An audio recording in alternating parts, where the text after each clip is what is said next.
For the happiness of West African peoples, Alassane Ouattara must be driven out of power. In the history of nations, some leaders emerge as builders, and others as gravediggers. Alassane Ouattara belongs to the latter category.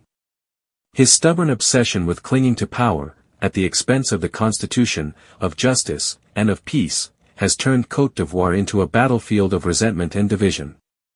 Yet his harmful influence does not stop at his country's borders. He has contaminated all of West Africa, shattering the fragile hopes of integration once carried by ECOWAS. Therefore, his departure is not merely an Ivorian demand, it is a West African necessity. Yes, for the happiness of the peoples, Alassane Ouattara must be driven out of power, by all legitimate means, and without delay. There was a time when ECOWAS, despite its shortcomings, still represented a promise, that of a regional union capable of defending its peoples, organizing solidarity, and charting a pragmatic path toward Pan-Africanism. But since Alassane Ouattara seized de facto control, the organization has become unrecognizable. Under his reign of influence, ECOWAS has collapsed in midair, unfair sanctions imposed on Mali, Burkina Faso, and Niger, not to protect the people but to defend French interests. Deep divisions among member states, to the point that 3 nations, exhausted by the tyrant Ouattara's diktats and his French patrons, walked out to form the Alliance of Sahel States, AES. And a tarnished image, with ECOWAS no longer perceived as an African institution, but as a local extension of the Élysée. Alassane Ouattara has become the gravedigger of regional integration. In Côte d'Ivoire, he had the chance to enter history by reconciling a people wounded by 2 decades of crisis. Instead, he chose vengeance and division. A one-sided justice that jails some and absolves others, selective amnesties that deepen resentments instead of healing them, and a reconciliation process that is always delayed, always sabotaged. In the sub-region, he has played the same predatory role, encouraging military interventions against sovereign states, providing logistical support to destabilizers in Mali and Burkina Faso, and aligning completely with French policies that treat Africa as nothing more than a reservoir of raw materials and cheap labor. Alassane Ouattara is neither a sage nor a patriot, but a predator and a divider. He will be remembered in history as one of the most faithful servants of Francafrique. Where some nations sought to break free from colonial tutelage, he chose to be its most docile relay. Côte d'Ivoire has become a subsidiary of the Élysée. UEMOA and ECOWAS have been turned into tools of French economic domination. And the CFA franc continues to be wielded like a monetary leash keeping our people's independency. The old dictator has sold not only his country but the entire sub-region. National and regional sovereignty has been sacrificed on the altar of his personal ambition. It would be naive to believe that Ouattara's problem concerns only Ivorians.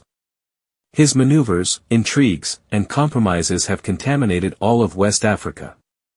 For Ivorians, his reign has meant repression, injustice, and fear.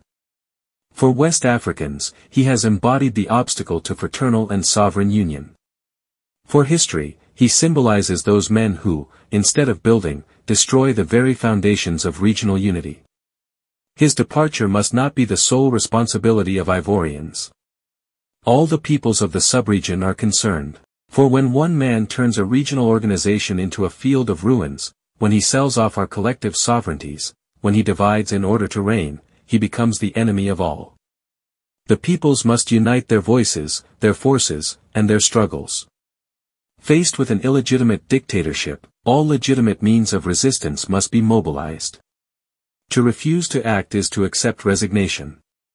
For the happiness of the peoples of West Africa, Alassane Ouattara must be driven out of power. This is not about vengeance, but about historical justice. The peoples of our region deserve builders, not predators. They deserve sages, not obstinate old men dreaming only of life presidencies. They deserve artisans of reconciliation, not merchants of division. His departure will mark the end of a cycle of submission and open a new era, one of sovereignty, fraternity, and dignity restored. Makasso is our enemy because he said, "Victory to the terrorists and God bless the terrorists." So, down with Makasso. May God kill Makasso and Makasso's president. Makasso, when you go to the submission of the candidacy of His Excellency Alassane Ouattara, does that mean you are a politician today? You are a politician when you say that Ouattara calls the presidents of the AES, they must answer him, yes chief. Do you think that Ouattara and the presidents of the AES are the same category? You should ask Zakaria Koni, Sheriff Ousmane, the generals of Côte d'Ivoire, Blaise Compaoré, who is sitting next to Ouattara, if all the people I mentioned are from the same class as Ouattara. People like the Ouattaras, they are sitting in offices giving orders. Yet, terrorists are bombing our continent, white people are plundering our resources. While they are giving orders to sow discord in our continent. For them, even if everyone has to die, in order for them to come to power, they will do it. How long did the rebellion last in Côte d'Ivoire? 10 years. You will say that Gbagbo did nothing. You will say that he did this, that he did that. But yet, when he took over the country, it was divided in two.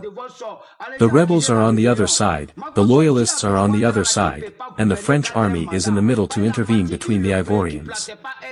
Today, you will blame Gbagbo for your fate. Go blame the rebellion. Makasso, tell your Ouattara that he will not be able to serve a fourth term because, what worries him, is not the RHDP, but the RDR. We were in trouble. We are the children of Côte d'Ivoire. Our parents are from the north. They are the ones who called Ouattara to come and represent the RDR. He came, the entire future of our country, the entire future of the RDR political party, all of them, are dead. So, as Amadou Gon Coulibaly died, so I am a candidate. Shortly after, we hoped that Ahmed Bakayoko, who could have pity on Côte d'Ivoire, who could build it without hatred, without civil war, without ethnic war, because everyone loved him, would be dead. You couldn't protect this man. Someone who had a monthly health checkup, how could he get cancer? How could he die so easily? Old man, let's take it easy. The RHDP people are asking me to take it easy. Ask Khalil Diaby, Antoine Diaby, Sani Krangba, Adu Koni, I swear on everything I'm looking for, Ouattara is taking our country's money to give to bastards. People like Makasso who will take their cameras to come and talk about what he doesn't know. We need our Côte d'Ivoire. Côte d'Ivoire is for us. We need respect for the constitution. Ouattara told Nkadiola that he would never exclude other candidates. He also said that he doesn't want to end up president at 90. He said he won't do a fourth term.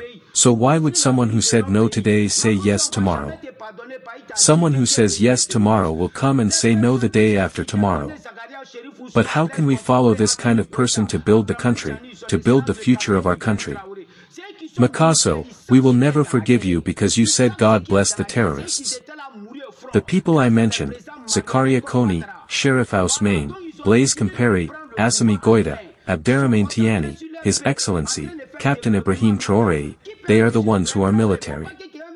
They know what war means. They know what is in war.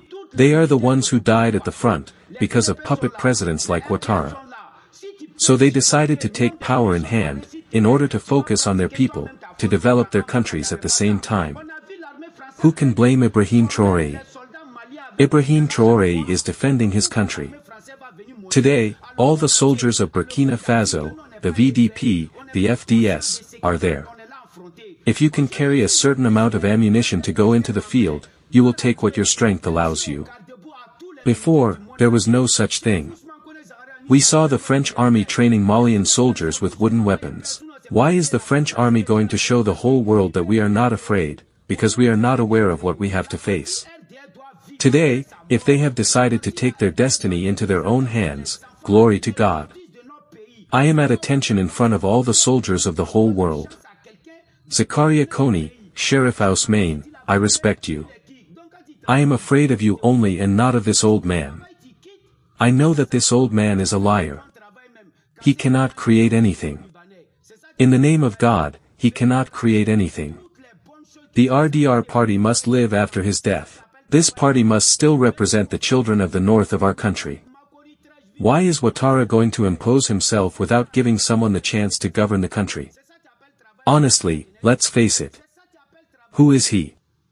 So because he works, he shouldn't leave power. Even if you work, you must leave power. What good work have you done? Breaking down people's places to give them to the Lebanese, is that what you call work? Coming and tearing away all the good things that the country's children could live on, is that what you call work? Coming and building a toll bridge where you pay 500 francs one way and 500 francs back for motorcycles, is that what you call giving jobs to young people? Going to Korogo costs 8,100 francs. How much more do you pay in tolls before you get home? Is that what you call work? Old man, we have to tear everything out to build somewhere else. Ivorians will finally live, even if we have to walk to get home without spending money. We prefer that. That's it.